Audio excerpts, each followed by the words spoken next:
বিসমিল্লাহির রহমানির রহিম। ৪৫ রানে ৩ উইকেট ফেলে দেওয়ার পর শ্রীলঙ্কানদের সে কি উল্লাস! মনে হচ্ছিল এই টেস্ট ম্যাচ মনে হয় শ্রীলঙ্কাই জিতে গেল। আজকের দিনেই বাংলাদেশের সবগুলো উইকেট তারা নিয়ে নিতে পারবে। আসলে এমনটাই ধারণা আমি নিজেও করেছিলাম। আমি নিজেও ভাবতে পারিনি যে দিন শেষে শ্রীলঙ্কার ঝুলিতে ওই ৩টে উইকেটই থাকবে আর একটা উইকেটও পড়বে না। শেষ পর্যন্ত আসলে শান্ত এবং মুশফিক অন্য কাহিনী লিখল এই শ্রীলঙ্কার গলেতে। শান্ত এবং মুশফিক বলল, থামো ভাই থামো, এখনও অনেক কিছু দেখার বাকি আছে। সেটাই হলো কি দুর্দান্ত পার্টনারশিপ, সাবলীল ব্যাটিং করে গেল দুজনে মিলে সারা দিন।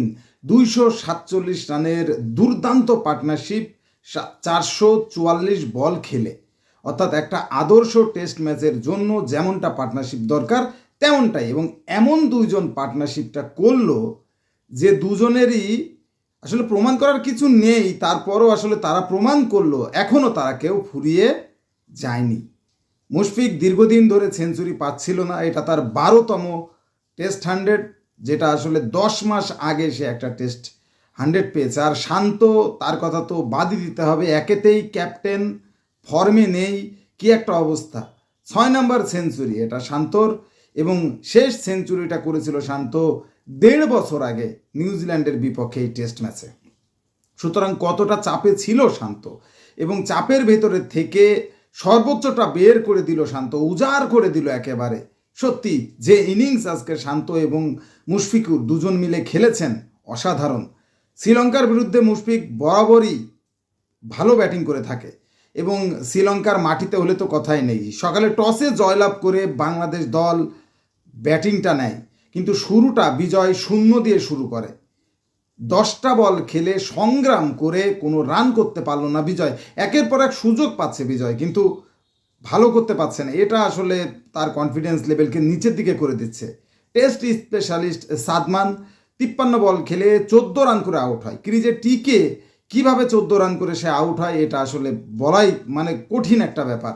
এরপর মুমিনুল তার স্বভাবের বাইরে দিয়ে সে আসলে ওডিআই ফরম্যাটে খেলছিল। সে যদিও টেস্ট ম্যাচ প্লেয়ার এবং দেখে শুনে খেলে, আসলে ঠান্ডা মাথার প্লেয়ার।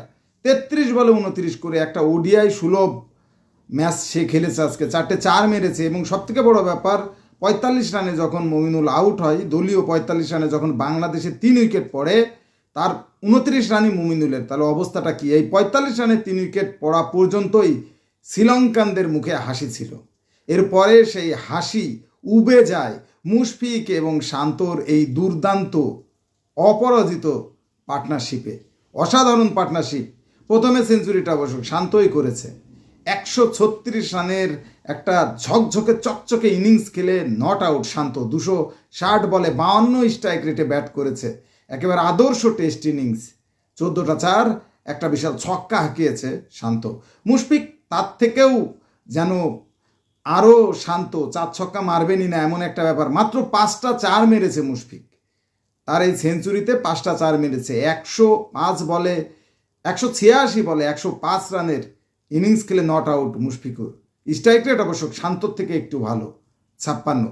দুজনে মিলে বাংলাদেশের মান রক্ষা করেছে। যেভাবে বাংলাদেশের ক্রিকেট তলানির দিকে যাচ্ছিল, তাতে করে আশাই করা যাচ্ছিল না যে বাংলাদেশ আজকে শেষ পর্যন্ত নট আউট থাকতে পারবে।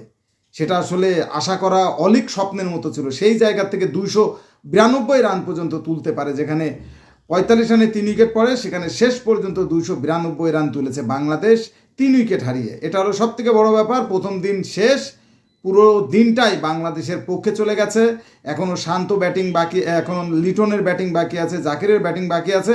আমার কাছে মনে হয় ক্রিজটা ভালো আছে। আর যদি ২০০টা রান করা যায়, শ্রীলঙ্কা কিন্তু খুব ভালোভাবেই প্রেসারে পড়বে। অর্থাৎ ৫০০+ রান যদি বাংলাদেশ করতে পারে, এই ম্যাচের ড্রাইভিং সিটে নিশ্চিতভাবেই বাংলাদেশ থাকবে।